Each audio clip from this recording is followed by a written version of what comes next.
So recently I posted a video about food-related conspiracy theories, and I finished the video by watching and reacting to the now viral clip from Blossom. And in this clip, it basically showed that a lot of the food that we're eating is fake and really sketchy. So at the end of that video, I asked you guys if you wanted to see me test some of these out for myself.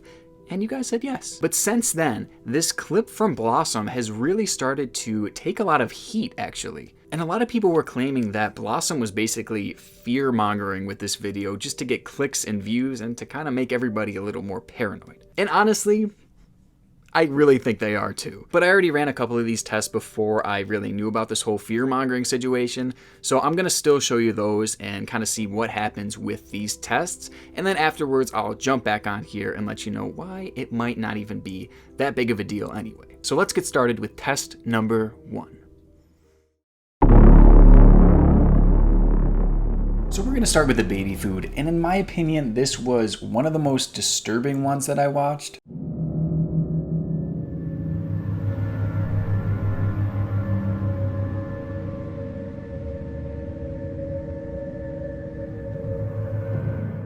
So I decided to go ahead and buy some Gerber baby food. And I picked Gerber because I'm pretty sure they're one of the biggest baby food brands in the whole world. And I feel like if we found some metal bits in Gerber food, that would be a big deal. All right, let's put this to the test.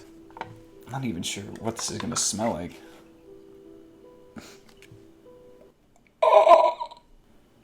What? This is weird. This is very weird. Do I taste it though? It's been a while since I've had baby food. I'm expecting a flavorful ride here.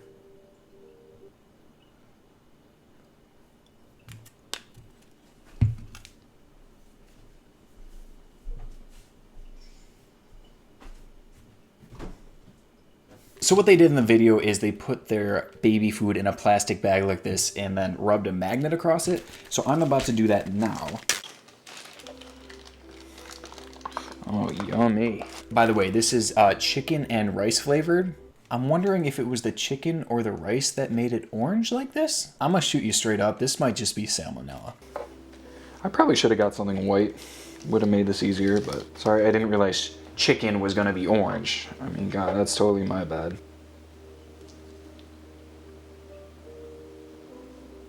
All right, it's been a few minutes and I've gotten absolutely no results, so I'm gonna go ahead and say that this Gerber baby food probably doesn't contain metal bits, because these would have picked them up by now. Which, for the video's sake, that's tough. But in actuality, this is a good thing. I'm glad that there were no metal bits in this. I mean, who knows all the other kinds of chemicals that are in this sack of... I mean, oh my God, I don't even have words for it. So yes, it may be disgusting, but no, there are not metal bits in there. Okay, so there was no magnetic bits in our baby food, which is obviously probably a good thing, right? But if there were, would it have been that big of a deal? Well, you know what, after doing a little bit of research and rewatching Blossom's video a couple times, I think it's safe to say that what the magnet picked up there wasn't ground up rocks or anything like that. It was simply iron. I mean, most baby foods contain a high amount of iron, which is actually very good for a child. So yes, it looks frightening, but in reality, it's not that big of a deal. And see how Blossom kind of misled all of us there? Get used to that, because that is definitely going to be a theme throughout this video. So no, these magnetic bits, aka iron, are not really that big of a deal, but if you really still want to avoid them, then get the Gerber chicken and rice, I guess. That's the takeaway of this. All this talk of magnetic foods, it's got me thinking back to an old urban legend, one that involves a very popular cereal brand. Actually, I don't know if they're popular anymore. Wheaties. Okay, so I'll admit it, I opened these just because I wanted to try them. I've never had them before.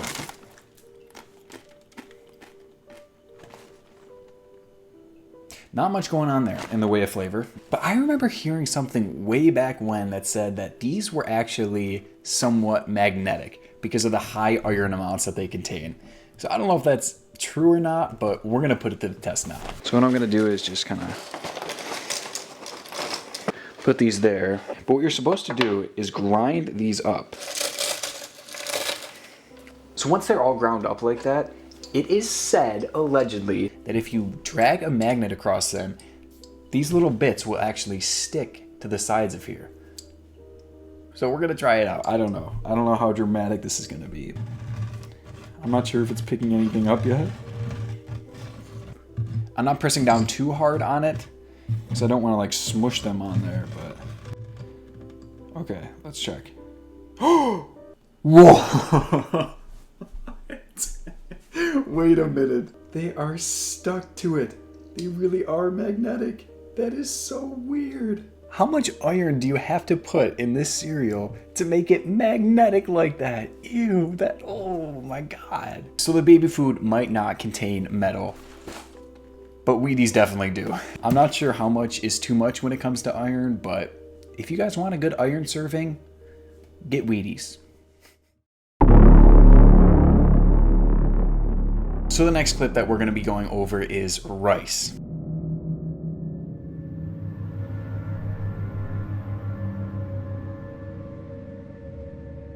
And I mentioned this in the last video, but I eat white rice a lot. This is kind of my jam right here. Like, I don't even have an unopened bag or box here. But the stuff that I eat is called nishiki, and it is labeled as premium grade rice. So with premium grade rice, I would expect there to be absolutely no plastic in here. There better not be, because I got a lot of plastic in my stomach then. All right, we got the pan all set up. And I think you just put the rice in here and wait. I think. If there is plastic in this rice, I'm leaving the country. So basically, if there is plastic in here, it should kind of like melt and be very obvious. And if there's not, I think it'll all just burn. So I guess we're hoping it burns.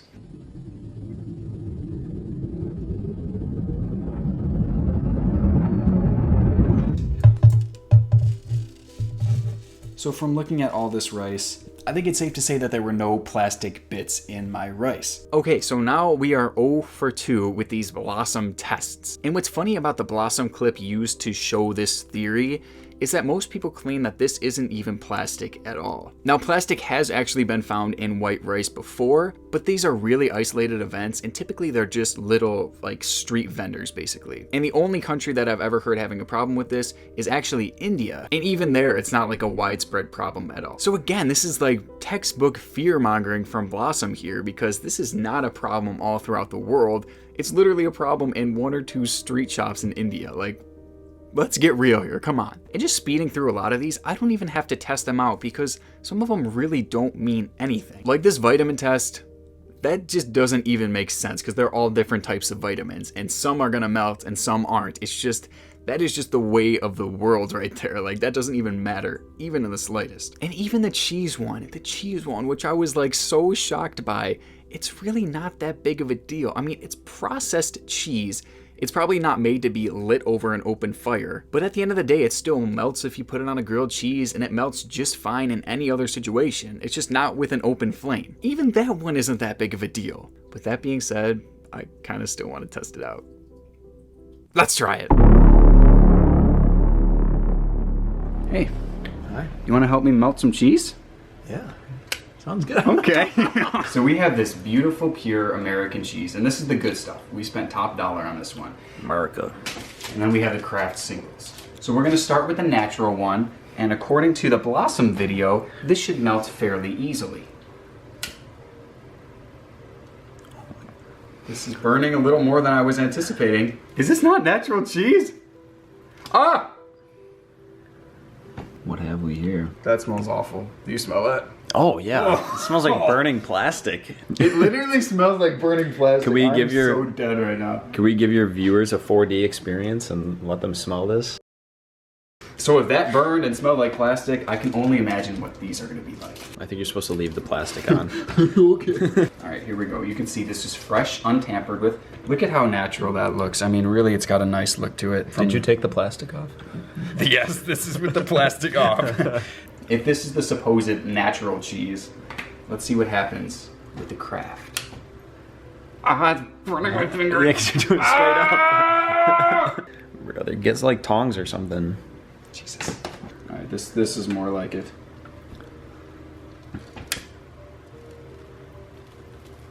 You look like a pyromaniac.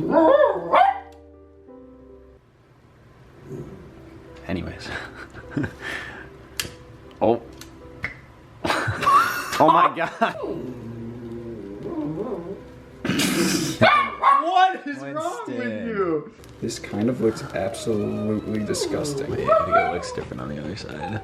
Oh! Well, that is definitely unnatural.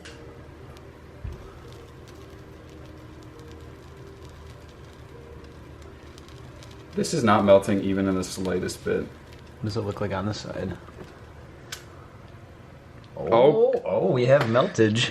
I don't know how they made it look that easy, but you know what? All right. There really isn't that much of a difference between processed and natural cheese, but the processed cheese is actually made to melt easier, surprisingly, but just not over an open flame. So though Blossom may have made it look very malicious and bad, it really isn't that big of a deal. Well, thank you guys so much for watching the video. I hope you enjoyed it. I will see you very soon with my 1,000 subscriber Q&A, which should be out in like 2 days now. So keep those questions coming. You guys still have 1 or 2 more days to get your shit together and ask me something. Thank you to those who already did. I love you guys, and I will see you soon with another video.